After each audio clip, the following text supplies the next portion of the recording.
पेश खिदमत है कहानी हमजाद की वापसी का 10वां हिस्सा। नफीसा चली गई, मैंने नमाज पढ़ी, खाना खाया और फिर सो गया। शाम को आंख खुली तो 4:30 बज रहे थे। नफीसा के आने में कम वक्त रह गया था, इसलिए मैंने जल्दी जल्दी गुस्ल किया, असर की नमाज पढ़ी और फिर कपड़े बदलने लगा। अभी कपड़े बदल ही रहा था कि दरवाजे पर दस्तक होने लगी। मैं कमीज की आस्तीन में हाथ डालता हुआ ख्वाबगाह से निकला। नीचे पहुंचते पहुंचते ही मैंने कमीज पहन ली और बटन लगा लिए। तुम तो वक्त के मामले में बिल्कुल अंग्रेज हो, मैंने दरवाजा खोलते ही कहा। फिर जब उस पर भरपूर नजर डाली तो लिबास के इंतखाब की दाद दिए बगैर न रह सका। तुम बस साड़ी ही बांधा करो, अच्छी लगती है तुम पर।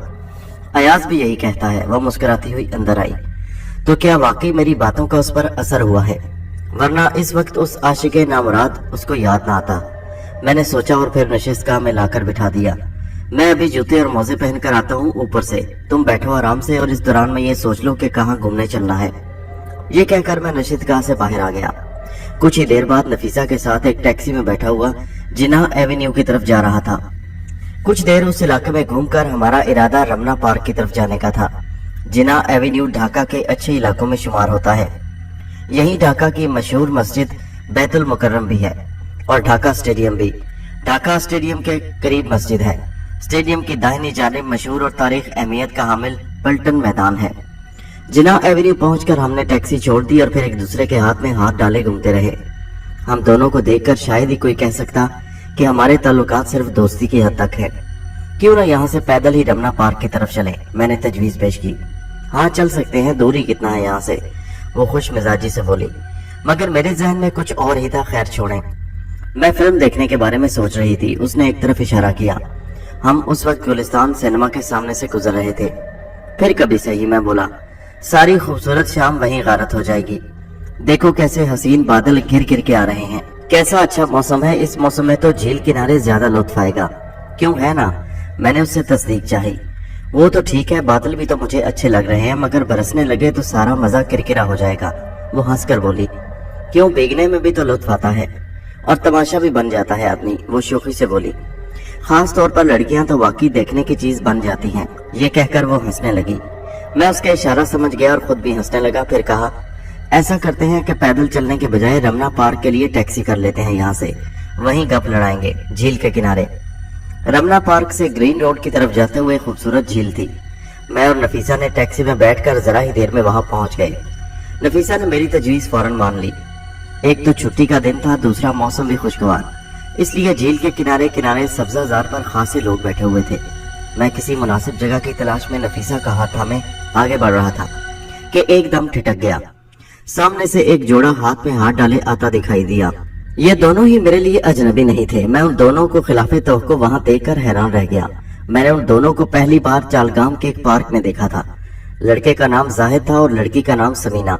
ये वही समीना थी जो मापारा के इमाम पर मेरे पीछे लग गई थी और मैं बमुश्किल उससे जान छुड़ा सका था। ये दोनों ही ढाका के रहने वाले थे। समीना शादीशुदा और 3 बच्चों की माँ थी और उम्र में जाहिद से बड़ी। जाहिद कमारा था। समीना के उसके साथ अपने बच्चों और शोहर को छोड़कर फरार हो गई थी। वो दोनों फरार होकर चालगाम पहुंचे थे। चालगाम तक के ये वाकयात ये थे कि समीना को अपने बच्चों की मोहब्बत सता रही थी। वो बगैर तलाक जाहिद से शादी करना नहीं चाहती थी और जाहिद उस पर बाजिद था। उन दोनों की गुफ्तगू सुनकर ही मुझे उनके हालात से आगाही हुई थी और मापारा ने समीना को अपनी पुरस्कार कुव्वत के असर में लेकर मुझे फांसने के लिए एक और ही चक्कर चला दिया था। उसके बाद वो दोनों मुझे फिर कहीं नजर नहीं आए।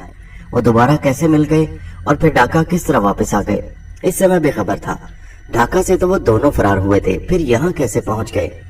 उन्हें देखते ही चंद लम्हों में तेजी के साथ सारे वाकयात मेरे जहन में ताजा हो गए। अभी दोनों चंद गज के फासले पर थे। मैं लाशौरी तौर पर ठिठक कर रुक गया और इस बात को गालिबन नफीसा ने भी महसूस कर लिया। वो बोली, क्या हुआ, रुक क्यों गए? मैं चौंक उठा। हाँ चलो। मैं समझ रहा था कि शायद नफीसा ने यह बात महसूस नहीं की होगी कि उन दोनों को आते देखकर मेरे कदम खुद ब खुद रुक गए, मगर ऐसा नहीं था। इस बात का मुझे फौरी इल्म हो गया। नफीसा ने मुझसे पूछ ही लिया, क्या इन दोनों को आप जानते हैं? उसकी आवाज धीमी ही थी क्योंकि अब वो दोनों मजीद करीब आ गए थे। हाँ मैं जानता हूँ, मैं झूठ ना बोल सका। खैर छोड़ो, आओ। मैं नफीसा को साथ लिए एक तरफ हो गया। जब वो दोनों मुझसे कुछ फासले पर बातें करते हुए गुजर रहे थे तो ना चाहते हुए भी मैं उनकी तरफ मुतवज्जो हुए बगैर न रह सका। समीना तुम कुछ भी कहो, ये कांटा तो निकालना ही पड़ेगा, जाहिद उससे कह रहा था। अरे इस जगह तो ऐसी बातें ना करो। समीना की दबी दबी सी आवाज सुनाई दी। हमारे इर्द गिर्द और लोग भी हैं, तुम्हें जरा अकल नहीं? तो फिर क्या करूं, कब करूं ये बात, कहाँ करूं? जाहिद की आवाज में झंझलाहट थी। सब्र से काम लो, सब ठीक हो जाएगा, मैं जल्द ही इससे। वो दोनों दूर चले गए और समीना की आवाज हजूम के शोर में दब गई। आदमी चाहे ना चाहे, लेकिन उसके इल्म में ऐसी कोई बात आ जाए तो हकीकत तक पहुंचने का तजस्सुस दिल में ही पैदा होता है। हरचंद के वो दोनों मेरे लिए कतई अजनबी थे, उनसे मेरा कोई ताल्लुक नहीं था। बस चालगाम में कुछ वक्त उसकी बातें सुनने और फिर उस लड़की से जान छुड़ाते हुए कुछ अरसा गुजरा था, मगर उसके बावजूद मैं ताल्लुकी ना बरत सका। समीना मुझे पहचान नहीं सकी थी, और पहचानती भी कैसे? अब तो मेरा हुलिया ही बदल चुका था। उसके नौजवान आशिक ने लफ्ज कांटा किसके लिए इस्तेमाल किया होगा, ये बात मुझ पर छुपी ना थी। ये कांटा तो निकालना ही पड़ेगा, उसका मतलब समझना मेरे लिए मुश्किल नहीं था। ये जुमला यकीनन उसने समीना के शौहर शौकत के लिए इस्तेमाल किया था। गोया वो समीना के शौहर को कत्ल करने के मंसूबे बना रहा था और समीना से उसकी तायद चाह रहा था। ये कोई ऐसी बात नहीं थी जिसे नजरअंदाज कर दिया जाता। क्या गलत है, क्या नहीं होने देंगे आप? कुछ मुझे भी तो बताए ना भाई। नफीसा ने मुझे मुखातिब किया। मैं चौंक उठा और झेंप मिटाने की खातिर एकदम हंस पड़ा। कुछ नहीं यार, मैं ऐसे ही बस। अरे क्या कर रहे थे आप? वो हंसकर पूछने लगी। मैं हंसकर बोला, इसका नेमुल बदल कोई लफ्ज नहीं। वैसे बाई द वे आपको बैठे बैठाए हो क्या गया था? उसके लहजे में शोखी थी। बस यूं ही कभी कभार चल निकलता हूँ, कोई खास बात नहीं, मैंने बात को टालने की खातिर कहा। उन खातून से कोई पुराना चक्कर तो नहीं चल रहा जो अभी लहराती बल खाती किसी का हाथ थामे इधर से गुजरी थी? सच बता दें, कहूंगी नहीं किसी से, इसलिए कि जब से वो खातून इधर से गुजरी है आपका बुरा हाल है, बल्कि हाल बेहाल है, और बकौल खुद आपके आप चल निकले हैं। अरे नहीं यार, ऐसी कोई बात नहीं, तुम ख्वामखा पर का कौवा बना रही हो। ये इकरार तो आप कर ही चुके हैं, उन दोनों को आप जानते हैं, अब जरा तफसीली तारुफ भी करा दें। वो मुस्कुराते हुए कहने लगी। अरे तुम तो झाड़ का झेड़ा हो गई, मैं जिद होकर बोला। अरे ये क्या होता है? बस होता है ना, हर बात बताई तो नहीं जा सकती। कुछ भी हो, लेकिन मैं बहरहाल छेड़ा हरगिज नहीं हो सकती। आप मुझे लफ्जों के इस गोरख धंधे में फंसा कर बताएंगे नहीं कि असल बात क्या है। कोई बात हो तो बताओ ना। वैसे क्या ये मुमकिन नहीं तुम कुछ देर खामोश रहकर मौसम के हुस्न को महसूस करो?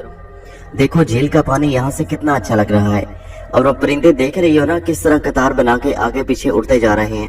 मैंने एक तरफ इशारा किया। वो मेरी बातों में आ ही गई। मैं उसे बताता भी तो क्या बताता। बज़ाहिर तो मैं मौसम से लुत्फ अंदोज हो रहा था, लेकिन दर हकीकत मेरा जहर उन्हीं में उलझा हुआ था। वहां अब मेरा जी कतई नहीं लग रहा था। जब आदमी के अंदर मौसम तब्दील हो जाए तो फिर बाहर का मौसम भी वैसा ही मालूम होता है। नफीसा मौसम के हुस्न और नजारों की दिलकशी में खोई हुई थी। ऐसे में अगर उसे मैं वापसी के लिए कहता तो यकीनन यह जुल्म होता।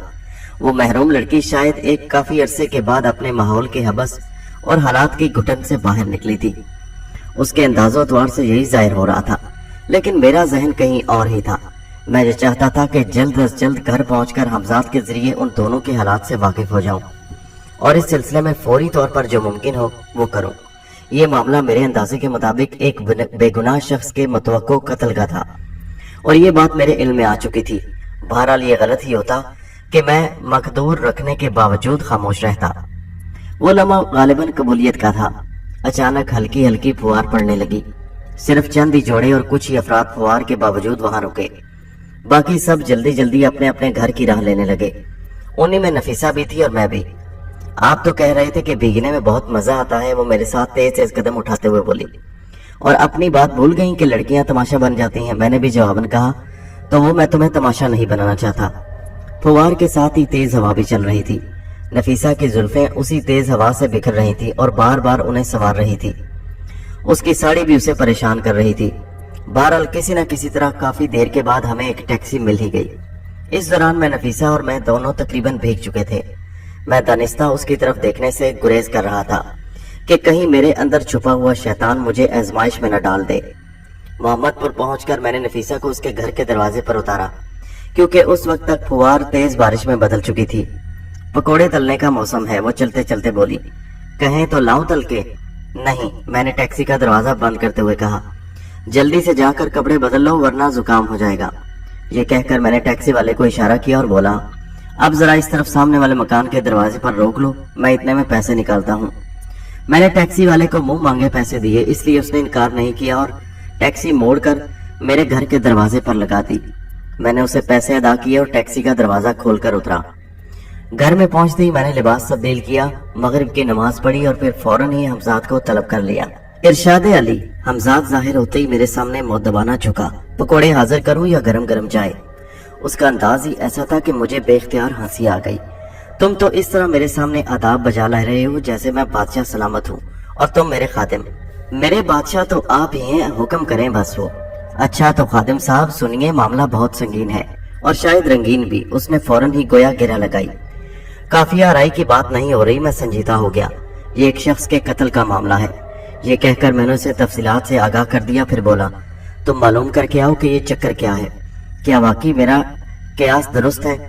یعنی کیا زاہد سمینہ کے شوہر شوکت کو قتل کرنا چاہتا ہے؟ اب اسی کام کا رہ گیا ہوں میں، حمزاد نے کہا۔ میں نے بولا، بکواس نہ کرو اور جو میں نے کہا ہے وہ کرو۔ وہ کہنے لگا، آپ تو بس خدائی فوجدار بن گئے ہیں، خیر جو حکم، بندہ چلا۔ یہ کہتے ہی وہ غائب ہو گیا۔ حمزاد کو گئے ہوئے ابھی زیادہ دیر نہیں ہوئی تھی کہ میرے ہاتھوں پیروں میں اینٹھن سی ہونے لگی۔ میں نے بستر سے اٹھنا چاہا مگر ناکام رہا۔ پھر عجیب سی سرسراہٹیں کمرے میں گونجنے لگیں۔ میرے اعصاب کشیدہ ہو گئے۔ معلوم نہیں وہ بجلی کا کڑاکا تھا یا کچھ اور۔ مجھے تو بس یوں لگا تھا جیسے کہیں بجلی گری ہو۔ بارش ابھی تک ہو رہی تھی اور بادل بھی گرج رہے تھے۔ غالباً اس لیے میں اس خطرے کی نوعیت کو پوری طرح سمجھ نہیں سکا۔ میں اپنے خوابگاہ میں بستر سے پاؤں لٹکائے بیٹھ رہا تھا۔ مجھے محسوس ہوا جیسے میرے دونوں پیر کسی سخت گرفت میں آ گئے ہیں۔ میں نے ایک دم گھبرا کر اپنے پیروں کی طرف دیکھا اور پھر میرے سارے جسم میں خوف کی ایک سرد لہر سی دوڑ گئی۔ وہ بھورے رنگ کا ایک بڑا سانپ تھا جس نے میرے دونوں پیروں کو جکڑ لیا تھا۔ وہ یوں میرے پیروں سے لپٹا ہوا تھا جیسے کسی نے کس کر رسی باندھ دی ہو۔ اس کی وجہ سے میرا دوران خون بھی متاثر ہو رہا تھا۔ سانپ کا پھن میری نظروں سے اوجھل تھا۔ پھن مجھے اپنی پنڈلی پر محسوس ہو رہا تھا۔ اس ابتلا کے سبب کچھ دیر کو میرے حواس گم ہو گئے۔ میری سمجھ میں نہیں آ رہا تھا کہ مجھے کیا کرنا چاہیے۔ مجھے علم تھا کہ جن علاقوں میں بارش کثرت ہوتی ہے وہاں حشرات الارض کی بہتات بھی ہوتی ہے۔ وہاں سانپ کا پایا جانا کوئی غیر متوقع بات نہیں تھی، مگر یہ معاملہ ہی کچھ اور معلوم ہو رہا تھا۔ پھر اس سے پہلے کہ میرے حواس بحال ہوتے، ایک مرتبہ پھر مجھے اپنے قریب مسیری پر تیز سرسراہٹ سی محسوس ہوئی۔ اس کے ساتھ ہی مجھے اپنی پشت پر کسی سانپ کے رینگنے کا احساس ہوا اور دوسرے ہی لمحے میرا شک یقین میں بدل گیا۔ وہ سانپ انتہائی تیزی کے ساتھ میری پشت سے رینگتا ہوا گردن تک آ گیا۔ میں نے اس کے پھن کا لمس اپنی گردن پر محسوس کیا، پھر وہ مجھے نظر بھی آ گیا۔ وہ اب میری گردن میں لپٹ رہا تھا۔ بس اچانک ہی اپنی زندگی کو شدید خطرے میں محسوس کر کے مجھے جیسے ہوش آ گیا۔ میں پوری قوت سے چیخ اٹھا، حمزاد! اس وقت مجھے یوں لگا جیسے میرا دل ڈوبا جا رہا ہے۔ گردن میں لپٹنے والے سانپ نے بہت تیزی کے ساتھ اپنی گرفت سخت کر دی تھی۔ میری آنکھوں میں اندھیرا اترنے لگا اور پھر یہی اندھیرا میرے پورے حواس پر چھا گیا۔ میں یقیناً اپنے ہوش کھو بیٹھا تھا۔ پھر جانے کتنی دیر بعد میں اپنے حواس میں واپس آیا۔ حواس بیدار ہوتے ہی مجھے حمزاد کی آواز سنائی دی، کیسے ہیں اب آپ؟ میں نے آنکھیں کھول دی اور محسوس کیا کہ اپنے بستر پر دراز ہوں اور حمزاد میرے سرہانے مجھ پر جھکا ہے۔ حواس کھونے سے پہلے جو منظر آخری بار میں نے دیکھا لمحے بھر کو میری آنکھوں میں گھوم گیا اور مجھے جھرجھری سی آ گئی۔ میں زندہ اور صحیح سلامت تھا۔ اس کا مطلب یہی ہو سکتا تھا کہ میرے ذہن میں اس وقت جو خیال آیا درست تھا۔ اب تو جسم میں اینٹھن محسوس نہیں ہو رہی۔ حمزاد نے مجھے خاموش دیکھا، پھر سوال کیا۔ اس نے سب معلوم یقیناً کر لیا تھا کہ مجھ پر اس کے پیچھے کیا گزری ہوگی۔ میں نے اپنے جسم کو حرکت دی۔ جسم میں ہلکا سا تشنج تو تھا مگر کیفیت نہیں تھی وہ جو پہلے پہل تھی۔ میں نے حمزاد سے اس کا اظہار کر دیا۔ ابھی یہ بھی نہیں رہے گی، فکر نہ کریں، یہ کہہ کر اس نے اپنا ایک ہاتھ میرے سارے جسم پر پھیر دیا۔ بس چند لمحے پھر پہلے کی طرح خود کو تر و تازہ محسوس کریں گے۔ میری غیر موجودگی میں اس خبیث شمبو کو آپ پر حملہ کرنے کا موقع مل گیا اور یہ بہت اچھا ہوا کہ ہوش کھونے سے پہلے آپ نے مجھے پکار لیا۔ چند لمحے بھی تاخیر ہو جاتی تو شاید وہ کچھ کہتے کہتے رک گیا۔ غالباً تم یہ کہنا چاہتے ہو کہ چند لمحے کی بھی تاخیر ہو جاتی تو میری زندگی کا چراغ گل ہو جاتا۔ میں نے اپنی دانست میں اس کی بات پوری کر دی۔ شاید، وہ متفکرانہ لہجے میں جواب دینے لگا۔ اگر وہ اذیت پسند نہ ہوتا تو فوری طور پر اس موقع سے فائدہ اٹھاتا۔ وہ دونوں سانپ انتہائی زہریلے تھے جنہیں میں نے چشمے زدن میں خاک کر دیا۔ شمبو چاہتا تو وہ دونوں آپ کے پیروں اور گردن سے لپٹنے کے بجائے فوراً آپ کو ڈس لیتے، لیکن غالباً وہ اس طرح آپ کو مارنا نہیں چاہتا۔ شاید وہ چاہتا ہو کہ آپ دہشت زدہ ہو کر दम घुटने से आहिस्ता आहिस्ता मौत के नजदीक होते जाएं। इस दौरान में वो शैतानी अमल भी कर रहा होगा, जिसके सबब आपको अपने जिस्म में अजीब सी इंठन महसूस हुई। इस तरह उसने बड़ी हद तक आपके जिस्म को पहले ही मफलूज कर दिया था। बहरहाल जो भी हुआ सो हुआ, लेकिन उससे एक फायदा जरूर हो गया। ये कहकर हमजाद ने तवील सांस लिया। वो क्या? वो एक बार फिर मेरी नजर में आ गया। मेरा उससे राब्ता कायम हो गया। हमजाद ने बताया। क्या वो उसी मकान में है? जी हाँ। और सरिता? वो भी उसके साथ है। उस हमजाद ने जवाब दिया। वो अपने शैतानी अमल में मसरूफ था, इसलिए कुछ देर को उसे मेरी तरफ से तवज्जो हटाना पड़ी, वरना जाने कब तक मैं उसकी तरफ से लाइल्म रहता। ये बंदोबस्त भी कर लिया है कि दोबारा राब्ता मुनक़ता ना हो सके, हमजाद ने बताया। अब मैं खुद को बिल्कुल ठीक ठाक महसूस कर रहा था, जिसमें कोई भी तशन्नुज नहीं रहा था। इसलिए मैं उठकर बैठ गया और खुशगवार लहजे में हमजाद को मुखातिब किया। चलो, मेरी जिंदगी खतरे में पड़ने से कुछ तो फायदा हुआ, और भेजे मुझे लड़कियों की इंक्वायरी करने। वो भी मेरा खुशगवार लहजा देखकर अपनी उस पर आ गया। कहा था मान जाए, मगर कहाँ। मारे मोहब्बत के कलेजा फटा जा रहा था।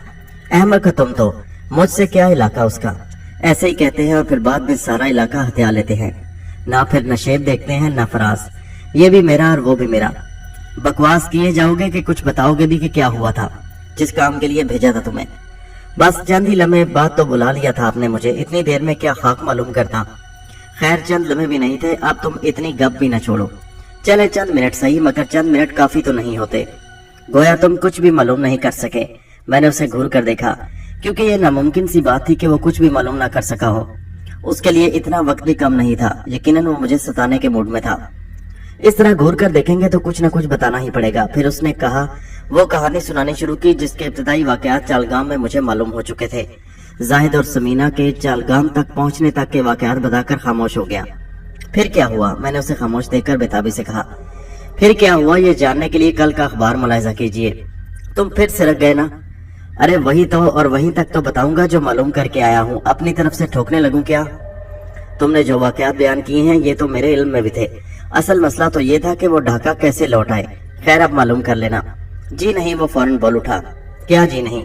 अब मैं आपको तन्हा छोड़कर जाने वाला नहीं हूँ, क्योंकि वो कमीना फिर मौका पाकर अपनी कमीनगी पर उतर आएगा।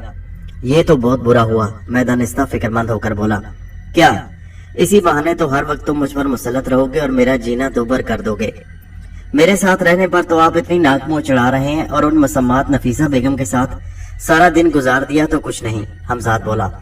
हाँ, वो मैं तुमसे नफीसा के मुतालिक भी बात करना चाहता था। तुमने अच्छा किया जिक्र छेड़ दिया उसका। क्यों, क्या फैसला कर ही लिया आखिर? उसने मुस्कुरा कर कहा। किस बात का फैसला? घर बसाने का। और कैसा? मैं हंस दिया। पागल हो तुम? ऐसे मैंने घर बसाने का फैसला तो किया है, मगर अपना नहीं, उसका घर। उसका घर आप बसाएंगे? गोया रुखसती उसकी नहीं आपकी होगी। भाई सुभान अल्लाह, यानी घर दामाद बनेंगे आप? तुम्हारा सर बनूंगा मैं। झिंझला गया। माफ कीजिए, वो तो आप नहीं बन सकते। बाज आ जाओ। क्यों? तुम्हारी मौत उंड पेल रही है। अब भी वक्त है, सुधर जाओ। हर वक्त अजीब बातें करते हो।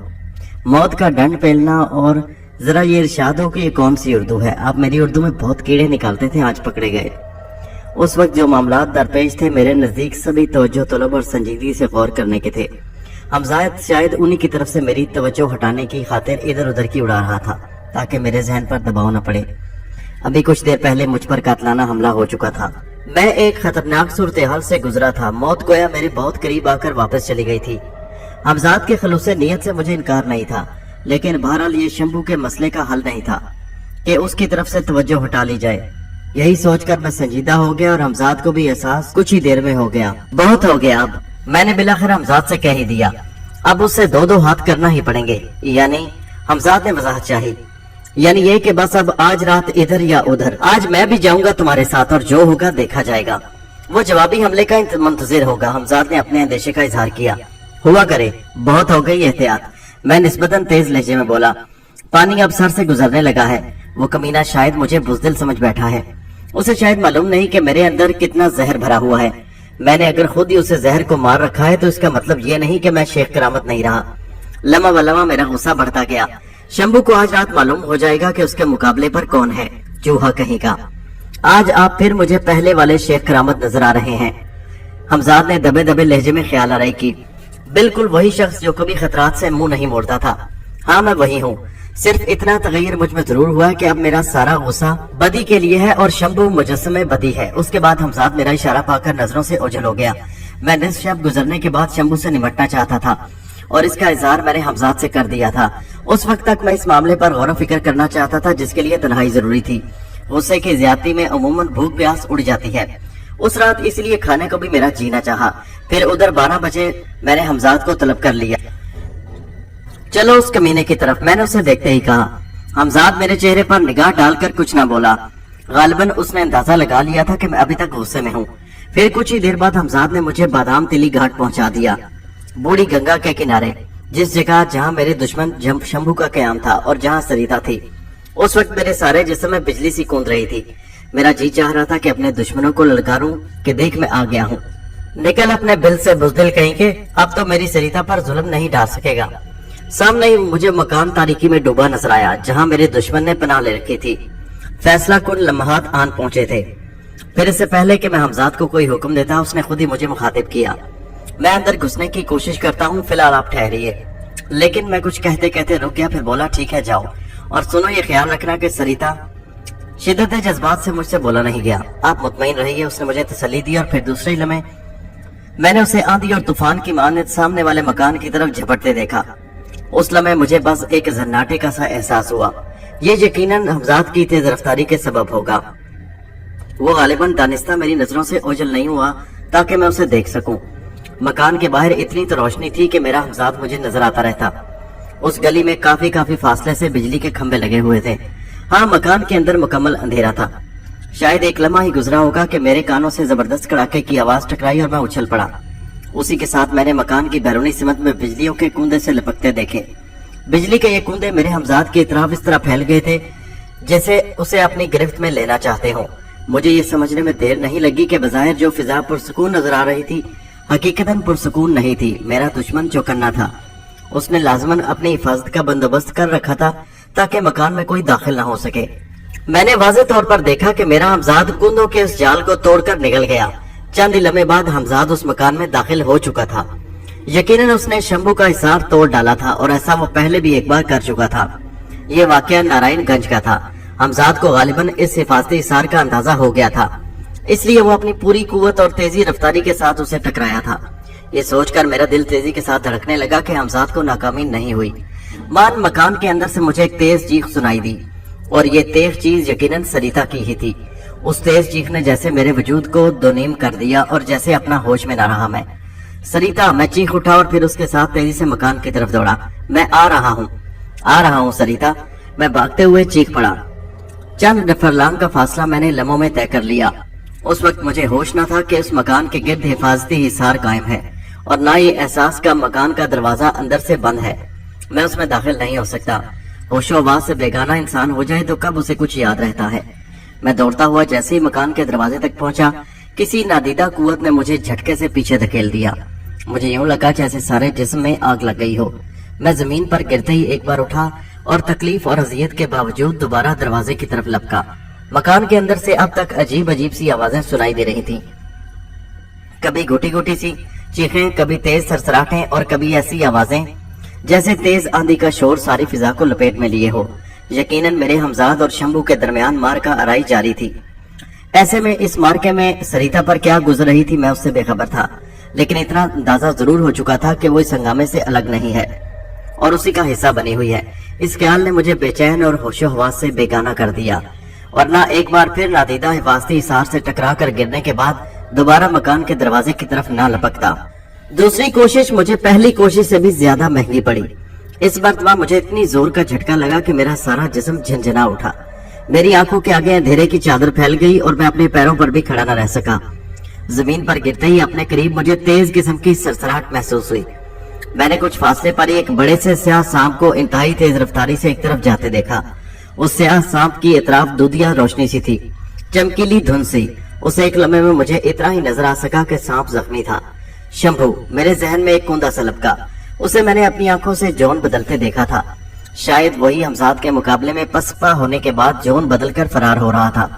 میں صرف اتنا ہی سوچ سکا کہ اس کے بعد میرے حواس جواب دے گئے، اٹھیے، جلدی اٹھیے۔ جانے کتنی دیر بعد مجھے حمزاد کی آواز سنائی دی۔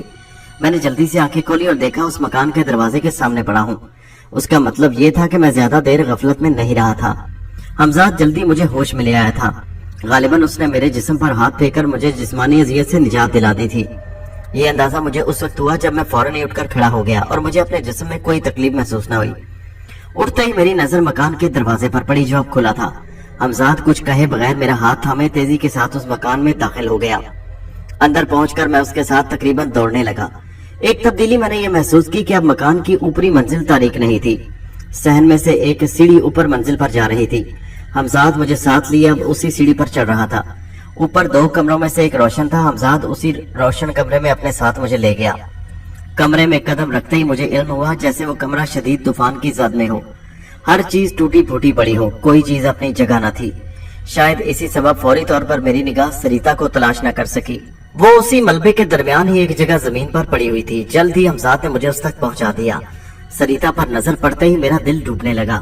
اس کا حسین چہرہ نیلا پڑا ہوا تھا اور منہ سے جھاگ بہ رہا تھا۔ یہ کیا ہو گیا؟ میں شرمندہ ہوں کہ اسے شمبھو کے وار سے نہ بچا سکا۔ حمزاد کا سر جھک گیا۔ بکتے ہو تم، میں جیسے ایک بار پھر اپنے حواس میں نہ رہا۔ غصے نے میری عقل ختم کر دی۔ شدید رنج اور غصے میں ایسا ہی ہوتا ہے۔ غصے کے باوجود مجھے سریتا کا خیال آیا۔ اس پر نزع کا سا عالم تھا۔ اس کی آنکھیں چڑی ہوئی تھی اور جسم بے حرکت تھا۔ میں اس کے قریب بیٹھ گیا، پھر اس کا سر اپنے زانوں پر رکھ لیا۔ سریتا، میری آواز کانپ رہی تھی۔ سریتا، آنکھیں کھولو، دیکھو تمہارا صاحب جی آ گیا ہے۔ میرا گلا رند گیا اور دل سے ایک ہک سی اٹھی۔ پھر میرے آنکھوں سے آنسوؤں کی بارش ہونے لگی۔ میرے آنسو اس کے چہرے پر گر رہے تھے۔ ابھی ایک کوشش کی جا سکتی ہے۔ میں نے حمزاد کی آواز سنی۔ ممکن ہے یہ زندہ بچ جائے۔ اندھیرے میں روشنی کی ایک کرن نظر آئی تو لمحہ بھر ہی میں حصارے ملال سے نکل آیا۔ میں نے آنسو بھری آنکھوں سے حمزاد کی طرف دیکھا۔ میں ابھی آیا، میرے کچھ کہنے سے پہلے ہی اس نے کہا اور پھر دوسرے ہی لمحے وہ غائب ہو گیا۔ سریتا کی حالت سے صاف معلوم ہو رہا تھا کہ کوئی انتہائی خطرناک زہر اس پر اثر ہو چکا ہے، ورنہ اس کی جلد کی رنگت نہ بدلتی۔ حمزاد نے جو کچھ کہا تھا اس سے یہی اندازہ لگایا تھا کہ سریتا اب کچھ دیر کی مہمان ہے۔ جب وہ میرے انتہائی قریب تھی، میرے اور اس کے درمیان کوئی فاصلہ نہیں تھا، تو کبھی مجھے یہ اندازہ نہیں ہوا کہ میں اسے اس قدر چاہتا ہوں۔ میرے دل میں اس کی اتنی محبت ہے۔ وہ سریتا مجھ سے اب شاید ہمیشہ کے لیے بچھڑنے والی تھی، تو جیسے احساس کی ساری گرہیں بیک وقت کھل گئی تھی۔ آدمی بڑا خوش فہم ہوتا ہے اور میں بھی اس سے میرا مبرہ نہیں تھا۔ بس اچانک ہی سریتا کا نیلا چہرہ دیکھ کر ماضی کا ایک منظر یاد آ گیا۔ یہ واقعہ چالگام کا تھا۔ اس وقت بھی سریتا کا چہرہ نیلا پڑ گیا تھا۔ شمبھو نے میری آنکھوں کے سامنے اسے سانپ بن کر ڈس لیا تھا، مگر دوسرے دن وہ مجھے صحت مند نظر آئی۔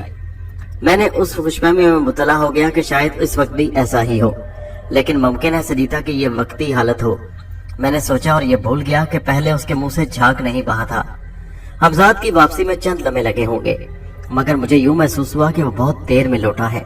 میں اسی لیے اس پر برس پڑا۔ اتنی دیر لگا دی تم نے؟ اسے یقیناً میرے حال دل کی خبر تھی، اس لیے کچھ نہ بولا اور تیزی سے سریتا کے قریب آ کر ایک شیشی کھولنے لگا۔ میں خاموشی سے اس کی حرکات دیکھ رہا تھا۔ حمزاد نے اس شیشی سے چند قطرے سریتا کے ہونٹوں پر ٹپکا دیے۔ اگر کچھ دیر میں جھاگ بہنا بند ہو گئی تو پھر اسے یہاں سے لے چلیں گے۔ حمزاد بولا۔ کہاں؟ میں بیدانی میں پوچھ بیٹھا۔ محمد پور، اس نے سنجیدگی سے جواب دیا۔ میری نظریں ایک بار پھر سریتا کے چہرے پر جم گئی۔ میرے دل سے خود بخود اس کے لیے دعا نکل رہی تھی۔ کچھ دیر میں نہ بولا اور نہ ہی حمزاد نے کچھ کہا۔ اس دوران میں یہ دیکھ کر میرے دل کو اطمینان ہو رہا تھا کہ اب جھاگ کم ہوتی جا رہی تھی۔ پھر مزید چند لمحوں کے بعد جب جھاگ بہنا بالکل بند ہو گئی تو میں نے اپنی قمیض کے دامن سے اس کے ہونٹ صاف کیے اور خوشی سے کانپتی آواز میں بولا، دیکھو دیکھو، تم دیکھ رہے ہو نا کہ جھاگ؟ جی ہاں، یہ کہہ کر اس نے شیشی دوبارہ کھولی اور چند قطرے پھر سریتا کے ہونٹوں کے درمیان ٹپکائے۔ اس کے بعد وہ مجھ سے مخاطب ہوا، پہلے میں سریتا کو چھوڑ آتا ہوں، پھر آپ کو یہاں سے لے جاؤں گا۔ ٹھیک ہے بھائی، میں جلدی سے بولا اور سریتا کا سر اپنے زانوں سے اٹھا کر آہستگی سے زمین پر رکھ دیا۔ میری تمام تر توجہ سریتا پر تھی۔ یہ موقع حمزاد سے کچھ پوچھنے کا نہیں تھا۔ اب میرے حواس بڑی حد تک قابو میں آ چکے تھے۔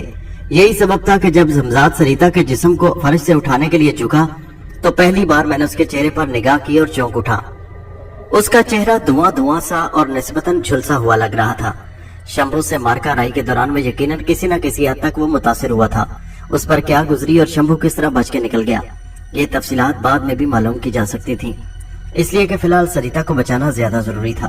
میں اس لیے خاموش رہا۔ حمزاد میرے دیکھتے ہی دیکھتے سریتا کو لے کر غائب ہو گیا۔ حمزاد کے جاتے ہی میرے ذہن میں ایک خطرے نے اور سر ابھارا۔ शंभू कहीं फिर ना पलट आए, ऐसा नामुमकिन नहीं था। उस शैतान से कुछ बैद नहीं। मैंने उस वक्त तन्हा भी था और बेहिसार भी। इसके अलावा ये क्या, हमजाद भी मेरे पास नहीं था। वो खबीस बासानी मुझ पर हमला कर सकता था। मैं बुज़दिल नहीं था, लेकिन उसके बावजूद कुछ देर को इस ख्याल ने मुझे बेचैन किए रखा। फिर मेरे जहन में एक ख्याल आया, क्या हमजाद इस तरह गाफिल होगा? क्या उसने ये खतरा महसूस नहीं किया होगा? यकीनन हमजाद को मेरी जिंदगी सबसे ज्यादा अजीज थी, वो गाफिल नहीं हो सकता था। मैंने सोचा और इसी के साथ मेरी बेचैनी खत्म हो गई। हमजाद हर हाल में मेरा ख्याल रखता और बार बार मुझे ये तजुर्बा हो चुका था। मेरे लिए ये अमर भी बाइस हैरत नहीं था कि मोहल्ले वाले इस कदर हंगामा आरई के बावजूद तफ्तीश हाल के लिए अपने घरों से क्यों नहीं निकले। हमजाद मुझे पहले ही बता चुका वो मकान आसिफ ज़्यादा मशहूर था। ऐसी सूरत में किसी को क्या पड़ी थी जो घर से निकलता। आम हालात में हमजाद के लिए इतना थोड़ा फासला बेमानी सा था। वो लम्हों में वापस आ सकता था, लेकिन उस रात ऐसा ना हुआ। उसे वापसी में देर लग गई। मेरे पूछने पर उसने बताया सरिता की हालत तेज रफ्तारी की मुतहम्मल नहीं थी, मैं इसलिए उस वक्त आपको भी साथ नहीं ले गया। अब क्या हाल है उसका? मैंने बेताबी से पूछा। क्या वो होश में आ गई? उसने जवाब दिया, नहीं, अभी कुछ कहा नहीं जा सकता। वो झिझक रहा था। आप चलिए। मैं जल्द से जल्द उस तक पहुंचना चाहता था, इसलिए मुझे इल्म है और इसलिए मैं आपको। उसने जुमला अधूरा छोड़कर मेरी तरफ हाथ बढ़ाया। मुझे तो अपना याद है कि मैंने उसके हाथ का लम्स अपने माथे पर महसूस किया। फिर मेरे जहन पर जैसे ठंडा अंधेरा उतरने लगा।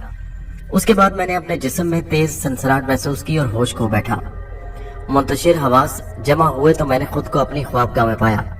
सामने ही मेरे बिस्तर पर सरिता बेसुध पड़ी थी। उसके सबब जिस्म की खफीफ सी हरकत से साफ मालूम हो रहा था कि जिंदगी अभी उससे रूठी नहीं। मैं उसके सराहने बैठ गया। हमजाद मेरे करीब मुअद्दब खड़ा था। मेरी निगाह सरिता के चेहरे पर पड़ी तो दिल को कदरे इत्मीनान सा हुआ। उसके चेहरे की निगाहट पहले की निस्बत कम हो चुकी थी। फिर इससे पहले कि मैं हमजाद से पूछता, वो खुद ही बताने लगा, कुछ जहर ऐसे हैं जिनका त्रियाक नहीं, और अगर है तो मशरूत। अगर सुबह होने से पहले इसे होश आ गया। और हमजाद कुछ कहने से पहले झिझक उठा। मैंने कहा, झिझको मत, जो कुछ कहना है कह डालो, साफ साफ कहो, मैं सब्र कर लूंगा। आखिरी अल्फाज अदा करते हुए मेरी आवाज भरा गई, और ये कि जल्दी दोबारा इस पर गफलत तारी ना हो गई, ये सो ना गई तो ये मुमकिन है जिंदा बच जाए। हमजाद ने मुझे सूरत-ए-हाल से आगाह कर दिया। इसे होश आ जाए तो आपकी ये कोशिश करना है कि इसे सोने दे। मैंने गर्दन हिला दी और दोबारा सरिता की तरफ मुतवज्जो हो गया। हमजाद ने फिर खामोशी तोड़ी और कहने लगा, मैं अभी आता हूँ। कहाँ जा रहे हो? मैंने उसकी तरफ निगाह उठाई। अभी यहाँ एक और मसहरी की जरूरत है। मगर नींद किसकी आंखों में है? सोएगा कौन? तुम मेरे लिए ही तो, फिर बाद में भी तो जरूरत पड़ेगी ना। उसने कहा तो मैंने बोला, तुम जानो। मेरी इजाजत पाते ही वो चला गया। फिर कुछ देर बाद लौट आया। नई मसहरी पहली मसहरी के करीब उसने बिछा दी और उस पर बिस्तर भी लगा दिया। फिर बोला, अब आपकी मर्जी है कि जाके या सोए। वैसे मेरा मशवरा है कि सो जाएं। मैं बेदार हूँ, अगर खुदा न खास्ता तशवीश की बात हुई तो उठा दूंगा। उसके लहजे में खलूस था। हमजाद का मशवरा गलत नहीं था। मैं जाग कर करता भी क्या, मगर अपने दिल को कैसे समझाता, जो कुछ करना था हमजाद ही को करना था। मगर उसके बावजूद नींद मेरी आंखों से कोसों दूर थी। मैंने इसलिए कहा, मैं सो नहीं सकूंगा, तुम कहते हो तो लेट जाता हूँ बिस्तर पर। ये कहकर मैं मसहरी पर नीम दराज हो गया। फिर बोला, ये बताओ कि आखिर हुआ क्या? ये तो मुझे मालूम है कि वो शैतान तुमसे बचकर निकल गया, मगर किस तरह? मेरी बात सुनकर हमजाद ने तवील सांस लिया। फिर मुझे तफसीलात से आगाह करने लगा। मुझे पहले ही अंदाजा था कि वो बेखबर नहीं होगा, और ये कि उसने अपनी क़यामगाह के इतराफ हिफाजती हिसार खींच रखा होगा। उस आतिशी हिसार से गुजरना मेरे लिए मुश्किल तो था, लेकिन नामुमकिन नहीं। बहरहाल मैं कामयाब रहा, और फिर उससे पहले कि वो खबीस संभल सकता उस पर हमला कर दिया। मुमकिन है सरिता वहां ना होती और मुझे उसकी हिफाजत का ख्याल ना होता तो वो बचकर निकलने न पाता। उसने मुझसे नबर्द आजमाई के दौरान ही मैं मौका पाकर कई बार ये कोशिश की कि सरिता पर अपनी शैतानी कुव्वतें आजमाए। नतीजतन मेरी तवज्जो हट गई। उस खबीस ने इससे पूरा फायदा उठाया। वो मौका पाते ही जौन बदलकर सरिता को डसने में कामयाब हो गया।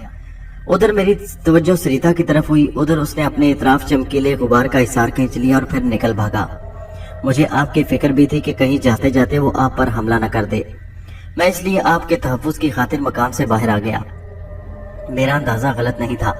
उसका इरादा यही था, वरना इधर का रुख न करता जिधर आप थे। मुझे अपने पीछे पाकर वो रास्ता बदलकर भाग गया। उस वक्त मैंने आपको तकलीफ और अजियत में महसूस किया और देखा आप जमीन पर पड़े हैं। मैं समझ गया कि सरिता की चीखों ने आपको बेचैन कर दिया और आप शदीद हिजानी कैफियत में आ गए और उस आतिशी एहसार को भूल गए। जब मैं आपके करीब पहुंचा तो आप अपने हवास खो चुके थे। उसके बाद जो हुआ आपके इल्म में है। हमजाद तफसील बताकर खामोश हो गया। जब वो जॉन बदल कर फरार हो रहा था, मेरी निगाह उस पर पड़ी। मैंने कहा, मुझे वो जख्मी मालूम पड़ा, क्या वो तुमसे मार कार्रवाई के दरमियान जख्मी हुआ? हमजाद ने कहा, जी हाँ। मेरा पहला हमला बहुत भरपूर और अचानक था। अगर वो फौरन ही सरिता को अपनी ढाल न बना लेता तो मुमकिन है जिंदा न बचता। अगर उसे यकीन होता कि वो सरिता को इस मर्तबा भी अपने साथ लेकर फरार हो जाएगा तो शायद उसे न डसता। मैंने अपने ख्याल का इजहार किया। मेरा ख्याल है कि वो सरिता को हलाक नहीं करना चाहता था, उसने सिर्फ अपनी जिंदगी बचाने के लिए ऐसा किया मजबूरन। हमजाद ने ख्याल आराई की। कुछ भी हो, हमें नताइज तो देखना है। मेरी आवाज में सख्ती आ गई। ख्वाह उसने दानिस्ता सरिता को खत्म करना चाहा या अपनी जिंदगी बचाने के लिए। बहरहाल वो नाकाबिले माफी है, मैं उसे जिंदा नहीं छोड़ूंगा। मेरे हाथों की मुट्ठियां खुद ब खुद भिंच गईं। यकीनन वो इसी सजा का मुस्तहिक है। हमजाद ने मेरी बात की तायद की और इंशाल्लाह उसे यही सजा मिलेगी।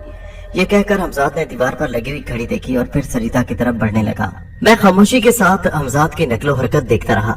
तरियाक के चंद कतरे उसने सरिता के होठों पर टपकाए। तुम्हारा क्या अंदाजा है, सरिता को होश आ जाएगा सुबह से पहले? मैंने हमजाद से सवाल किया। उम्मीद तो है, आगे अल्लाह की हाथ में है, उसने गोल मोल जवाब दिया। 1 घंटे के बाद आखिरी खुराक और दूंगा, फिर जरूरत नहीं रहेगी। उसके आखिरी अल्फाज सुनकर मेरे दिल पर चोट सी लगी, मगर मैं कुछ बोला नहीं। उसके गोल मोल से जवाब ने अंदाजा कर लिया कि सरिता की तरफ से वो ज्यादा पुरुमीद नहीं, वरना उसके अल्फाज कुछ और होते, लहजा पुरयकीन होता। खुदा खुदा करके 1 घंटा और गुजरा, सरिता अब तक बेहोश थी। हमजाद ने तया की आखिरी खुराक भी उसके होठों पर टपका दी। उस वक्त रात के 3:15 बज रहे थे। मेरा इज़्तिराब लम्हा बलम्हा बढ़ता जा रहा था। नतीजतन मैं उठकर कमरे में टहलने लगा। ये रात सरिता की जिंदगी की आखिरी रात भी हो सकती थी। इस ख्याल ने मेरे दिल को बेचैन और आंखों को बेख्वाब कर रखा था। मैं उस बेबस और मजबूर लड़की को शैतान सिफ्त शंभू के चुंगल से निकालने में कामयाब हो गया था, लेकिन ये कामयाबी मुझे नाकामी में बदलती महसूस हो रही थी। उसकी जिंदगी मेरी कामयाबी थी और मौत नाकामी। वक्त दबे पांव गुजरता रहा। फिर सुबह की अजान हुई।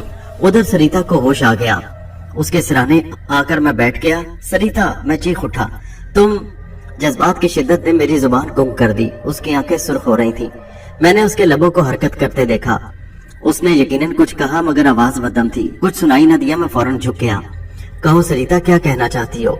मैंने अपने दोनों पांव समेटकर मसेरी पर बैठी उसका सर अपने जानों पर रख लिया। साहब जी, उसने मुश्किल से कहा। उसकी नजरें मेरे चेहरे पर जमी थी।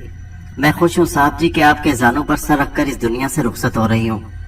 नहीं सरिता, मैं बुलंद आवाज में बोला, तुम मुझे अपने साहब जी को छोड़कर नहीं जा सकती। तुम जिंदा बच गई हो, तुम नहीं मरोगी। नहीं साहब जी, मैं नहीं बचूंगी, मुझे मालूम है। ये कहकर उसने आंखें बंद कर ली। मुझे हमजाद की ताकीद याद आई कि उसे सोने नहीं देना। ये ख्याल आते ही मैंने उसके दोनों रुखसार थपथपाए और जोर से बोला, आंखें खोलो सरिता। साहब जी, मुझे बहुत जोरों की नींद आ रही है। वो बमुश्किल अपनी आंखें खोलती हुई बोली, तुम्हें हरगिज नहीं सोना सरिता। मैंने जल्दी से तेज आवाज में कहा, तुम्हें जागना है, जागना है सरिता, हर कीमत पर जागना है। मैंने दोबारा उसे आंखें बंद करते देखकर झिंझोड़ा। हाँ हाँ साहब जी, वो बुड़बुड़ा कर बोली और आंखें खोल दी। मैंने एक बार फिर उसे ना सोने की ताकीद की। मेरे अच्छे साहब जी, सोने देना मुझे, वो इल्तिजा आमेज लहजे में बोली। नहीं, मैंने सख्ती से इनकार कर दिया। अगर वो इस लहजे में कुछ और कहती तो मैं इनकार ना कर सकता, मगर उस वक्त उसकी बात मान लेना मोहब्बत नहीं दुश्मनी थी। उसकी आंखों के पपोटे भारी और सूजे सूजे दिखाई दे रहे थे। दोनों आंखें नीम वासी थी। कोशिश के बावजूद वो शायद पूरी तरह आंखें खोलने में कामयाब नहीं हो रही थी। चेहरे पर अब नीलाहट बराए नाम थी। उसे बेदार रखने का एक और भी तरीका है।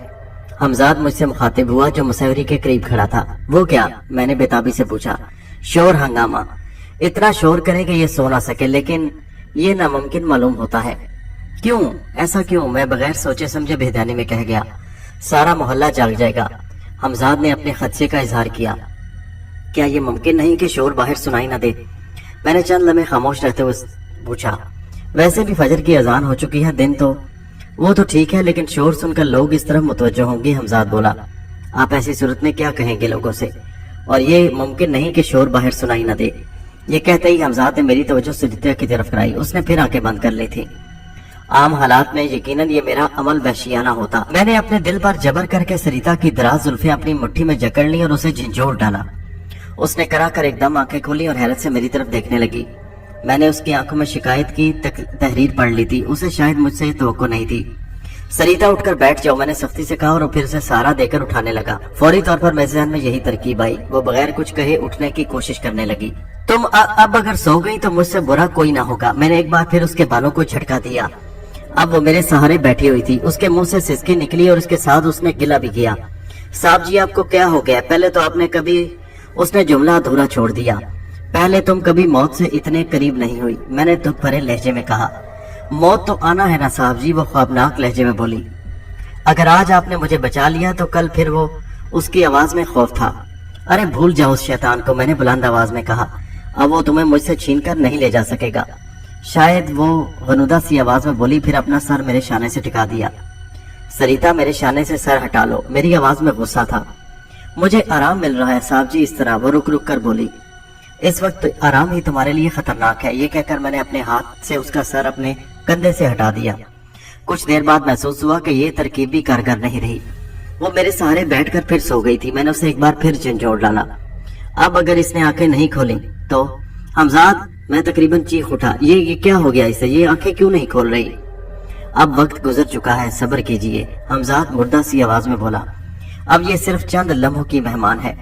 नहीं, ये नहीं हो सकता, ऐसा ना कहो, मेरी आवाज भरा गई। लेटा दे इसे, आप देख नहीं रहे कि तनफ्फुस कितना कम रह गया है? बराए नाम सांस आ रहा है। हमजाद करीब आ गया, फिर खुद उसने सरिता को सीधा लेटा दिया।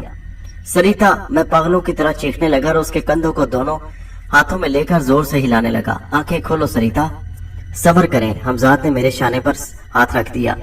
नहीं, मैंने पलटकर हमजाद को डांटा। चीखने दो, मुझे चीखने दो, हट जाओ। मैं मुझ पर एक जनूनी कैफियत तारी होने लगी। मैं इसे सोने नहीं दूंगा। होश में आए, सरिता दम दे चुकी है और अब आपके चीखने चिल्लाने से कुछ हासिल नहीं होगा। हमजाद ने मुझे एक बार फिर समझाया। बकते हो तुम, मैं चीख कर बोला। जनूनी कैफियत अब कुछ और ज्यादा हो गई थी। मेरा जी चाह रहा था कि हर चीज को तोड़ फोड़ डालूं और खुद भी टूट जाऊं, बिखर जाऊं। और मैंने इसी आलम में हमजाद का हाथ का लम्स अपने माथे पर महसूस किया। फिर जैसे मेरे सारे वजूद में एक सर्द लहर दौड़ गई। मेरे जहन पर ठंडा अंधेरा छा गया। जाने मुझे क्या हो गया, उस लम्हे में कुछ भी न समझ सका। जाने कितनी देर मेरा वजूद उस ठंडे अंधेरे में दफन रहा। फिर मुझे कुछ हरारत महसूस हुई तो जैसे लगा जिंदगी फिर लौट आई। मैं कौन हूँ, कहाँ हूँ? कुछ देर को सभी कुछ मेरे जहन से महव हो गया। बस एक सन्नाटा तारी था। कितनी देर ये घड़ियां इसी तरह गुजर गईं और फिर धीरे धीरे मेरा शऊर बेदार होने लगा। मुझे सब कुछ याद आने लगा। यादों का कारवां जब लम्हा वजूद की दहलीज पर आकर रुक गया तो मैंने एकदम आंखें खोल दी और उसी जाने वाले को पुकारा जो अब कभी लौटकर आने वाला नहीं था। मैं फौरन उठकर बैठ गया। बिस्तर खाली था, वहां सरिता नहीं थी। कहाँ गई वो? सरिता कहाँ है? मैं ये देखे बगैर चीख उठा कि कमरे में मेरे सिवा और कोई नहीं। मेरी हालत दीवानों की सी थी। मसैरी से उतरकर मैं ख्वाबगाह में चक्कर लगाने लगा। अगर मेरा जहन काबू में होता तो शायद मुझे फौरन ही हमजाद का ख्याल आया, मगर उसमें देर लगी। सरिता की अचानक मौत के सदमे ने मेरे जहन को मुतासर किया था। हमजाद कहाँ गया? मुझे उसको बुलाना चाहिए। मैं बुड़बुड़ाने लगा और फिर अचानक बुलंद और तेज आवाज में पुकारा, हमजाद। दूसरे ही लम्हे वो मेरे सामने था। कहाँ थे तुम और सरिता कहाँ है? मैंने उसके जाहिर होते ही बेताबी से पूछा। मैं उसकी आखिरी रस्मात पूरी कर रहा था। क्या कह रहे हो तुम? मुझसे पूछे बगैर ये सब कुछ कर रहे हो? क्या कर रहे हो तुम? तुमने ये भी नहीं सोचा कि क्या तुम ये नहीं चाहते कि मैं आखिरी बार उसकी सूरत देख सकूं? बताओ। मैं उसकी बात काट कर चीख उठा। आपका जहन काबू में नहीं था, हमजाद पुरसुकून आवाज में बताने लगा। मैंने इसीलिए आपको गहरी नींद सुला दिया था। अगर ऐसा ना करता तो, और तुम मुझे गहरी नींद सुलाकर उसे यहाँ से उठा ले गए, ये सोचे बगैर कि मुझ पर क्या गुजरेगी। कहाँ है वो? मेरे लहजे में तलखी थी। मरकट में, हमजाद ने जवाब दिया। उसकी चिता में आग लगाई जाने वाली थी कि आपने मुझे बुला लिया। चिता? सरिता की चिता? मैं खोसा गया।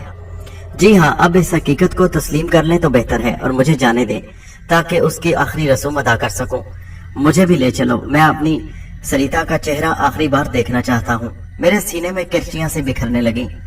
फिर जो कुछ हुआ मेरे लिए ख्वाब सा था। मैंने उसी आलम में सरिता को चिता पर लेटे देखा। यूं लगता था जैसे वो मरी ना हो, सो रही हो। मेरी हिचकियां बंद गईं। हमजाद मुझे पीछे हटा लाया और फिर चंद लम्हे बाद वो नाजुक सा हसीन जिस्म शोलों की लपेट में आ गया। शोले जैसे सरिता की चिता से नहीं मेरे वजूद से उठ रहे थे। वो हौलनाक और रूह फरसा मंजर मेरी आंखों में फंस गया था। चिता से उठते हुए शोले और मेरा जलता हुआ झुलसता हुआ वजूद। मैं ज्यादा देर तक इस मंजर की ताब ना ला सका। हमजाद ने मेरी कैफियत महसूस कर ली, फिर मुझे वहां से ले आया। शाम होने तक मेरी आंखों में सावन भादो बनी रही। इतना रंज, इतना दुख मुझे किसी के बिछड़ने का नहीं था। शायद उसका सबब मेरा बदला हुआ तर्ज फिक्र था। अब जिंदगी और मौत के मायने मेरे नजदीक कुछ और थे। शायद अब मैं खुद गर्ज नहीं रहा था। मेरा सीना कदूरत से पाक हो चुका था। अगर ऐसे में हमजाद मेरे जख्मों पर मरहम न रखता तो शायद मैं ये सदमा बर्दाश्त न कर पाता। शाम हुई, फिर अंधेरा फैलने लगा। हमजाद ने रोशनी करना चाहिए मगर मैंने उसे रोक दिया। मेरे अंदर अंधेरा फैला है तो बाहर भी अंधेरा रहने दो। हमजाद पलट आया, फिर मेरे करीब आकर बोला, कुछ खा लें, सुबह से आपने। नहीं, मैंने इनकार कर दिया। मुझे बस यूं ही लेटा रहने दो, जी नहीं चाह रहा कुछ खाने को।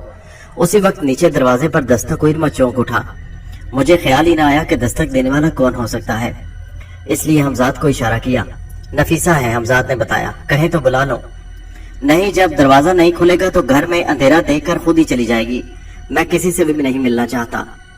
कुछ देर मजीद दस्तकें सुनाई देती रहीं और फिर शायद नफीसा मायूस होकर लौट गई। दूसरे दिन सुबह हमजाद ने जबरदस्ती मुझे थोड़ा बहुत नाश्ता करवाया। रात को जाने किस वक्त मेरी आंख लग गई थी। इज़्तिराब और बेचैनी के बावजूद मैं गहरी नींद सोया। उसका सबब हमजाद ही था। उसने मुझे गहरी नींद सुला दिया ताकि मैं पुरसुकून हो जाऊं। मगर मैंने इस सिलसिले में हमजाद से कुछ नहीं पूछा। उसका फेल मेरी बेहतरी के लिए होता था। वक्त बड़ा मरम है, उसका अंदाजा मुझे 2 दिन गुजरने के बाद हुआ। गोया इन 2 दिनों में मैं पुरसुकून रहा। मैं दरीचे तक भी नहीं गया। 2 दिनों के वो दौरान मैं कई बार घर के दरवाजे पर दस्तकें हुई मगर मैं अपनी तन्हाई से नहीं निकला। इस अरसे में हमजाद हर लम्हा मेरे करीब रहा। तीसरे दिन शाम तक मैं बड़ी हद तक संभल चुका था। हमजाद दिन भर मुझे हमवार करता रहा था कि आज दरवाजे पर दस्तक हो तो मैं खोलने से इनकार न करूं। इसका अंदाजा मुझे कुछ था कि शायद नफीसा मेरी तरफ से फिक्रमंद है कि अचानक मैं कहाँ चला गया। ठीक है, मैंने रजामंदी का इजहार कर दिया। अगर तुम कहते हो तो मैं नफीसा से मिल लूंगा। फिर जब हस्बे मामूल उस शाम भी दरवाजे पर दस्तक हुई तो मैं खुद ही दरवाजा खोलने के लिए नीचे चला गया। उस वक्त हमजाद के चेहरे पर मुझे इत्मीनान नजर आया। वो यकीनन इस बात पर खुश होगा कि मैं दोबारा जिंदगी की तरफ लौट रहा हूँ। दरवाजा खुलते ही नफीसा तेज हवा के झोंके की तरह अंदर आ गई और मैंने दरवाजा बंद कर लिया। वो चूकते ही बोली, कहाँ थे आप इतने दिन? कहीं नहीं, बस यूं ही जरा आओ तो सही तुम, मैंने आगे बढ़ते हुए कहा। फिर बोला, कहाँ बैठोगी, ऊपर या? मैंने नशिस्तगाह की तरफ इशारा किया। मैं कोई मेहमान तो नहीं हूँ, वो बेतकल्लफी से कहने लगी, ऊपर ही चलते हैं। सीढ़ियां चढ़ते हुए मैं सोच रहा था उसे क्या जवाब दूं। कहने लगी, चेहरा कुछ उतरा उतरा सा लग रहा है, क्या बात है, तबीयत तो ठीक है? वो मेरे साथ चलते चलते बोली, हाँ ठीक ही हूँ। मैंने तवील सांस ली। लगते तो नहीं। वो मुस्कुराई। उसे क्या खबर थी कि मुझ पर क्या गुजर चुकी है। 3 दिन से आपके घर में अंधेरा नजर आ रहा था, वो कहने लगी। इस दौरान मैं कई बार आई मगर शायद आप थे नहीं घर पर। हाँ, कभी कभी आदमी होकर भी नहीं होता, मैंने ख्वाबगाह में कदम रखते हुए कहा। अरे ये दूसरी चारपाई? उसने दूसरी मसहरी की तरफ नजर उठाकर चौंक कर कहा, हाँ नहीं मंगवाई है, इसलिए कि कोई मेहमान वगैरह आ जाए तो उसे जहमत ना हो। तो मेहमान भी आते हैं यहाँ? वो मैंने खेज अंदाज में मुस्कुराई। हम दोनों आरामदेह कुर्सियों पर आ बैठे। मैंने उसके मैंने खेज जुमले का कोई जवाब नहीं दिया। बैठने के बाद पहली बार मैंने उस पर भरपूर नजर डाली। वो बड़ी बागो बहार नजर आ रही थी। सब्ज शलवार सूट पर उसका जच रहा था। सब्ज शलवार सूट उस पर जच रहा था। यूं भी जिस्म बेडोल ना हो तो औरत पर हर कपड़ा जचता है। मैं ये महसूस किए बगैर न रह सका कि उसकी आमद से मेरे गम खाने की फिजा कुछ बदल गई। शायर ने वजूद जन को तस्वीर कायनात का रंग यूं ही नहीं कहा। यकीनन औरत का वजूद माहौल का रंग बदल देता है। बताया नहीं आपने कहाँ गए थे? वो अपने शाने पर दुपट्टे का पल्लू संभालते हुए बोली। मैं आपसे मिलने के लिए यूं और बेचैन थी कि अयाज के बारे में बता सकूं। अयाज के मुतालिक वो मुझे पहले भी बता चुकी थी कि उसके दफ्तर का साथी है। अयाज उससे मोहब्बत करता था, उसने इसीलिए शादी नहीं की थी। मैंने इसको सवाल को नजरअंदाज करते हुए कहा, तो बताओ क्या हुआ अयाज को? मेरी निगाह उसके चेहरे पर थी। मैं ही बताए जाऊं, आप कुछ नहीं बताएंगे? उसने निगाह उठाई और उसके लहजे में दोस्ताना शिकायत थी। ये दोस्ती तो ना हुई। दोस्ती का मतलब तो यह है कि आदमी एक दूसरे के दुख सुख में बराबर का शरीक हो। आपका बुझा बुझा चेहरा और लहजे की उदासी बहुत कुछ कह रही है। इस दौरान में कोई ना कोई ऐसी बात तो जरूर हुई है जिसने आपको गमजदा कर दिया। बोले, मैं गलत तो नहीं कह रही? उसने मुझे अजीब कश्मकश में मुब्तला कर दिया था। मैं नहीं चाहता था कि उससे झूठ बोलूं, लेकिन उस वक्त उसके सिवा कोई चारा नजर नहीं आ रहा था। फिर भी मैंने एक कोशिश कर ली। मैंने कहा, नफीसा याद होगा तुम्हें, मैंने कहा था कि कुछ बातों का ना जानना अच्छा होता है। तुम मुझे मजबूर ना करो इस पर। इस जिक्र से मैं और भी गमजदा हो जाऊंगा और यकीनन तुम मुझे उदास देखना। मेरी कोशिश रायगाह नहीं गई। वो मेरी बात काट कर बोली, अगर कोई ऐसी बात है तो रहने दे, मेरा मकसद आपको उदास करना नहीं। शुक्रिया, मैंने कहा, तुमने मुझे एक जहनी उलझन से बचा लिया। और हाँ, तुम क्या कह रही थी अयाज के बारे में? आपके मशवरे पर मैंने अयाज के साथ अपना रवैया बदल लिया। पहले ही दिन मुझे शदीद हैरत हुई। आपका अंदाजा दुरुस्त था। मैंने फौरन ये महसूस कर लिया कि वो मुझे अब भी टूट कर चाहता है। आपने उसके बारे में ठीक अंदाजा लगाया था। फिर क्या इरादा है तुम्हारा? मैंने संजीदगी से पूछा। मसला बस वही है, उसने तवील सांस लेकर कहा। अगर वो अब भी मेरे वालिदैन के साथ रहने पर राजी ना हुआ और उसने अपनी पहली जिद ना छोड़ी तो सुनो, मैं दरमियान में बोल उठा। दरअसल मसला वो नहीं जो तुम समझ रही हो। फिर देखो नफीसा, आदमी को हकीकत पसंद होना चाहिए। मैं समझाने वाले अंदाज में बोला। अगर तुम बुरा ना मानो तो एक बात कहूँ? मैंने सवालिया नजरों से उसकी तरफ देखकर कहा। हाँ हाँ कहे, मैं कतई बुरा नहीं मानूंगी। वो फौरन बोल उठी। उसके लहजे में एतमाद था। तो सुनो, असल तो मसला तुम्हारे वालिदैन और उनकी गुजर बसर का है। मैंने साफ कोई से कह दिया। फिर बगैर रुके मजीद बोला। इस बात को यूं समझो कि अगर तुमने उन दोनों के दरमियान ये मसला ना होता तो यकीनन अब तक एक दूसरे को अपना चुके होते। तुम ही बताओ, मेरा कहना बजा है या नहीं? ये तो खैर आप ठीक कह रहे हैं। उसने ठंडा सांस भरा, फिर कहने लगी। लेकिन इस मसले का हल क्या है, यही तो समझ में नहीं आता। पहली बात तो तुम अपने जहन से ये निकाल दो कि नौकरी छोड़कर उस पर बोझ बन जाओगी। यानी आपका मशवरा यह है कि मैं उसकी मर्जी के मुताबिक नौकरी छोड़ दूं? वो हैरत से बोली। पहले पूरी बात तो सुन लो मेरी। मैंने अभी ये बात कब की है? मेरे एक सवाल का जवाब दो। ये बताओ, अयाज को इतनी तनख्वाह मिल जाती है कि वो तुम्हारे और तुम्हारे वालिदैन का खर्च उठा सके? हाँ हाँ क्यों नहीं, मगर सुनो, मैं उसकी बात काट कर बोला। मेरे जहन में जो कुछ है वो कहने दो, इसके बाद अगर मगर करना। तुम गालिबन मुझे बता चुकी हो कि वो पहले भी तुम्हारे वालिदैन के खर्चात उठाने पर आमादा था। बात सिर्फ इतनी है कि वो उन्हें अपने साथ रखने पर राजी नहीं और ना ही उनके साथ रहने पर। यही बात थी ना? मैंने तस्दीक चाही। हाँ यही था। मेरे ख्याल में ये उसकी ज्यादती थी। क्या? उसने पूछा। यही कि वो तुम्हारे वालिदैन के साथ नहीं रह सकता। उसने इस तरह तुम्हारी इज्जत नफ्स का ख्याल नहीं रखा और उसी से बात बिगड़ गई। बात बनाने की अब ये की सूरत है कि उसके कुछ मुतालबात तुम मान लो और कुछ वो अपने रवैये में लचक पैदा करे, जैसा कि मैंने पहले भी कहा था। नफीसा ने मुझसे वाज़ेह अल्फाज में वजाहत चाही। मेरा दोस्ताना मशवरा ये है कि अगर अयाज चाहता है कि तुम नौकरी छोड़ दो तो तुम्हें इस पर अमल करना चाहिए। देखो नफीसा, अगर हर औरत ये सोचने लगे कि वो अपने मर्द पर बोझ है तो हमारे यहाँ घरेलू जिंदगी का ढांचा ही टूट कर बिखर जाए। मेरे नजदीक ये मरीजाना तर्ज फिक्र है। अगर आज की औरत इस तरह सोचती है तो यकीनन ये गलत है। ये मगरबी तर्ज फिक्र है, मशरकी नहीं। और मगरब को इस तर्ज फिक्र की बड़ी कीमत अदा करना पड़ी है और अभी तक ये सिलसिला खत्म नहीं हुआ। मर्द से बराबरी का दावा दरअसल एहसास कमतरी की दलील है। इस गुमराह को नारे ने बहुत से घर उजाड़ दिए, बहुत सी औरतों को जहनी मरीज बना दिया। हकीकत यह है कि मर्द और औरत दोनों अपनी अपनी जगह जिम्मेदारियां पूरी करते हैं। औरत घर की जिम्मेदारी संभालती है और मर्द बाहर की। जिम्मेदारियों की ये तकसीम फितरी है। इसमें ना कोई बड़ा है ना छोटा। दोनों को गाड़ी के पहिए कहा गया है दो। औरत मर्द के बगैर अधूरी है और मर्द औरत के बगैर। समझ रही हो ना तुम? उसने मेरे चेहरे का जायजा लिया और गर्दन हिलाई। तो मैंने मजीद कहा, तो मैं ये कह रहा था कि तुम अगर अयाज के कहने पर नौकरी छोड़ देती हो तो गलत नहीं। हाँ, उसका इसरार अलबत्ता गलत होगा कि तुम अपने वालिदैन के साथ ना रहो। तो मेरा ख्याल है कि अब ये इसरार नहीं करेगा, यानी हमारे साथ रहने पर राजी हो जाएगा। उसने हैरत से कहा। हाँ, मैंने जवाब दिया। आप उसे नहीं जानते, वो बड़ा जिद्दी है। मेरा ख्याल है कि वो अब भी राजी नहीं होगा। मुझे वो सोच में पड़ गई। फिर कुछ देर बाद बोली, ठीक है, मैं उसे अपनाने की खातिर ये कुर्बानी दे सकती हूँ। तो फिर जब तुम राजी हो तो मुझे यकीन है कि वो भी राजी हो जाएगा कि तुम्हारे वालिदैन के साथ रहे। तुम कल उसे साफ साफ बात करो, फिर बताओ। और रशीद का क्या होगा? वो बात की है। अयाज राजी हो गया तो फिर ये मामला खत्म करने में कुछ मुश्किल नहीं होगी। मैं बोला, रशीद बहुत कीना परवर और साजिशी है। वो इस मामले में कोई ना कोई फंडा जरूर डालेगा और रोड़ा डालने की कोशिश करेगा। उसके लहजे में फिक्रमंदी थी। तुम उसकी फिक्र ना करो, मैंने कहा। फिर एक बात याद आ गई। ये बताओ, क्या रशीद तुम्हारे माजी से बाखबर है? हाँ, उसे सब मालूम है, नफीसा ने बताया। बस उसके हाथ में यही एक पत्ता है। मैं सर हिलाकर बोला, मैं समझी नहीं। वो अपनी पतंग कटते देखकर अयाज को तुम्हारे माजी के बारे में आगाह कर देगा ताकि वो तुमसे मुतनफर होकर मामला बिगड़ जाए और वो इस सूरत-ए-हाल से फायदा उठा सके। फिर वो फिक्रमंद हो गई।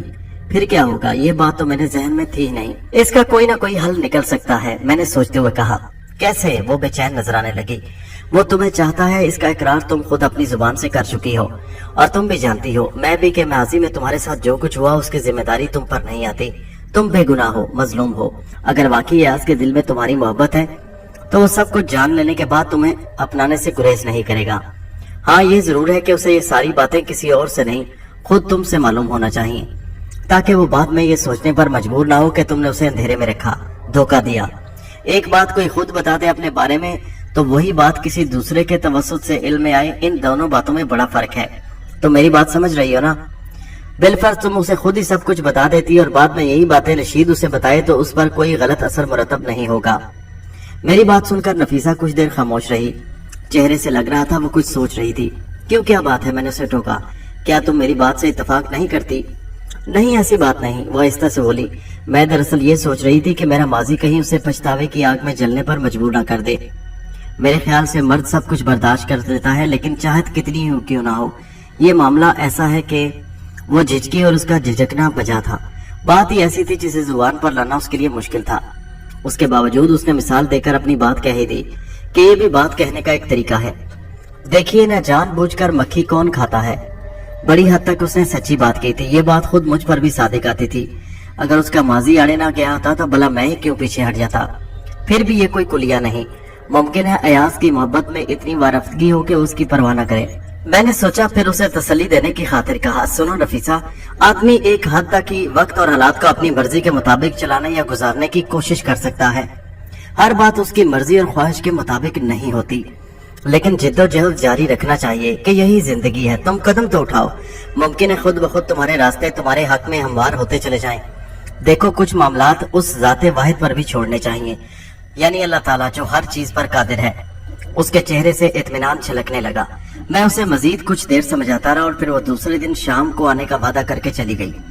اس وقت مغرب کی اذان ہو رہی تھی۔ میں نے اسے رخصت کر کے نماز پڑھی۔ اس کے بعد ایک بار پھر میرا ذہن سریتا کی طرف منتقل ہو گیا۔ وہ میری وجہ سے بیچاری بے گناہ ماری گئی تھی۔ شمبھو کا عمل بالکل اس بلی کی طرح تھا جو کھاتی نہیں۔ اب تک میں دانستہ شمبھو کے خیال کو اپنے ذہن سے جھٹکتا رہا تھا۔ دکھ میں اگر وہ شدید غصہ بھی شامل ہو جائے تو آدمی اپنا ذہنی توازن برقرار نہیں رکھ پاتا، عموماً اس کا نتیجہ بہتر نہیں نکلتا۔ اس لیے دکھ کا کچھ بوجھ کم ہونے کے انتظار میں تھا، لیکن اب مجھ میں مزید انتظار کا مادہ نہیں رہا تھا۔ میں یہ جاننے کے لیے بے چین تھا کہ شمبھو ڈھاکہ سے فرار ہو کر کہاں گیا ہے۔ اس کے بعد ہی مستقبل کے لیے کوئی لایا عمل مرتب کر سکتا تھا۔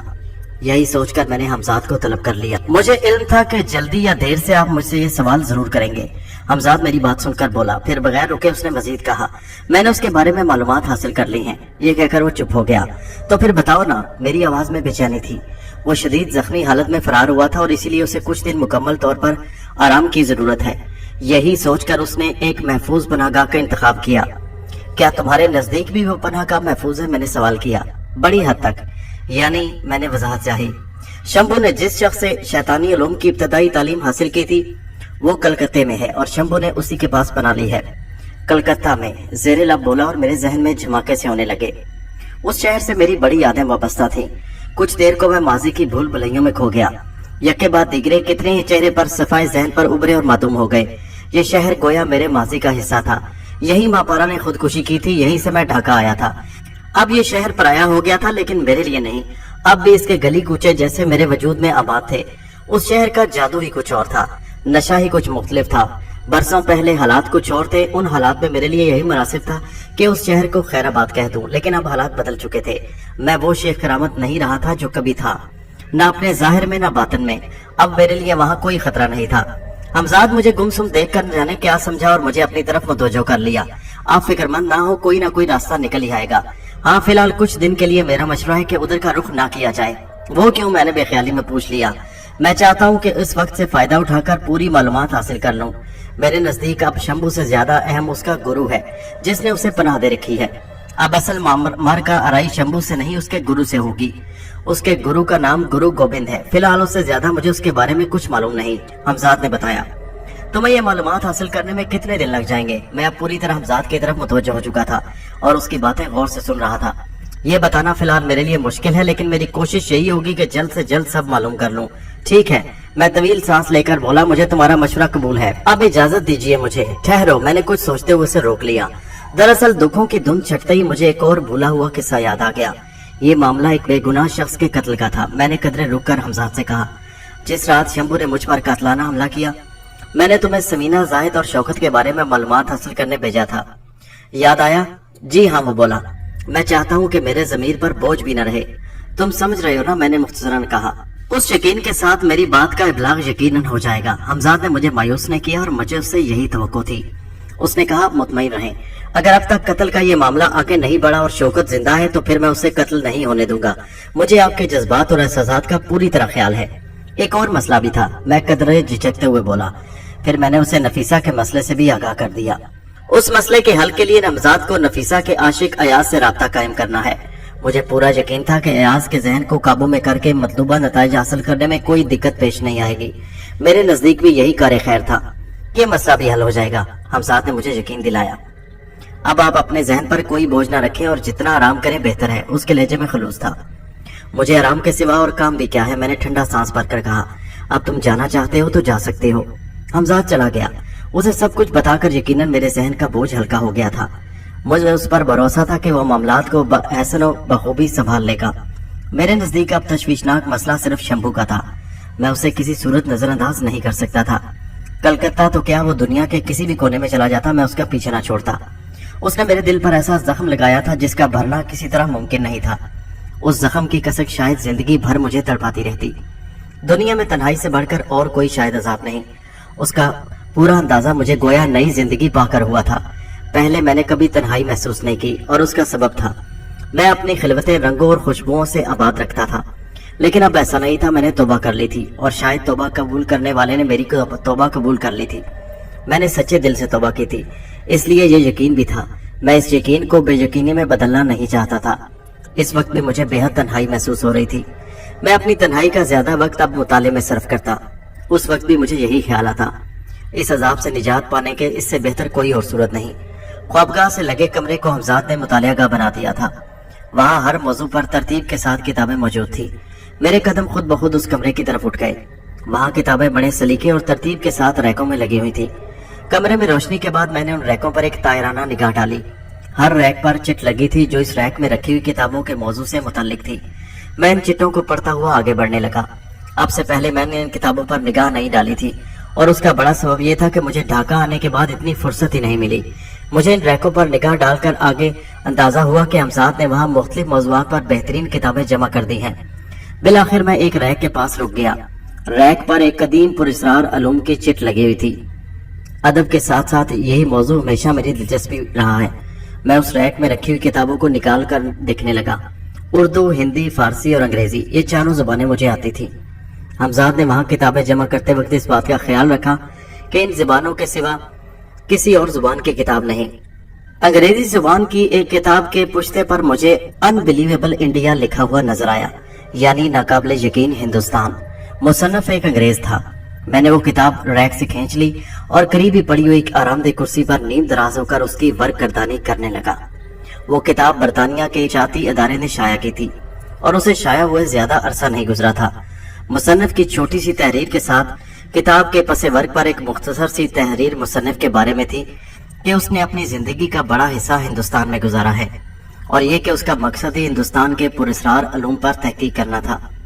मुझे वो किताब कुछ दिलचस्प महसूस हुई और मैं उसका पेश लफ्ज पढ़ने लगा जो मुसन्निफी का लिखा हुआ था। उसने दावा किया था कि किताब में जो वाकयात लिखे गए हैं वो मन घड़त, सुने सुनाए या गैर मुतबर नहीं है। उनमें से अक्सर वाकयात उसके मुताले और मुशाहिदे में आ चुके हैं। पेश लफ्ज पढ़ने के बाद मैंने किताब की फहरिस्त मज़ामीन पर नजर डाली तो इसमें हमजाद पर भी एक बाब नजर आया।